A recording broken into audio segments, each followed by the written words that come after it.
Hello viewers, বাদুড়ের জীবন থেকে আমরা কিছু জেনে নিই। তেঁতুল গাছে 200 বছর ধরে বাদুড়ের বসবাস। সালাউদ্দিন কাজল, জীবননগর, চুয়াডাঙ্গা থেকে। দূর থেকে শব্দ শুনে বোঝা যায় কাছাকাছি কোথাও বাদুড়ের অভয়ারণ্য রয়েছে। 200 বছরের পূর্ণ এই বাদুড়দের নিজস্ব সাম্রাজ্য গড়ে উঠেছিল চুয়াডাঙ্গা পৌরসভার পাশে ওয়াপাদা পাড়া। অসংখ্য বাদুড় ভোর থেকে সন্ধ্যা পর্যন্ত সিসি শব্দে মুখরিত করে রাখে বাদুড়তলা। দিনে বাদুড়গুলো 4টি তেঁতুল গাছের ঢালে ঝুলে থাকে, আর এই ডাল থেকেও ঢালে ছুটে বেড়ায়। সন্ধ্যা হলে খাবারের জন্য বেরিয়ে পড়ে।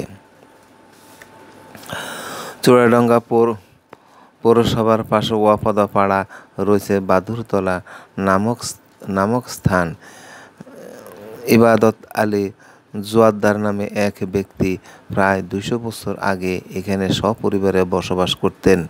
ইবাদত আলী জোয়ারদারের ছেলে ইউসুফ আলী জোয়ারদারের 2 মেয়ে সেলিনা খাতুন ও হাসিনা খাতুন। বাবা মারা যাওয়ার পর তার 2 মেয়ে বাদুড়তলার সম্পত্তি ভাগ পায় 4.5 বিঘা করে।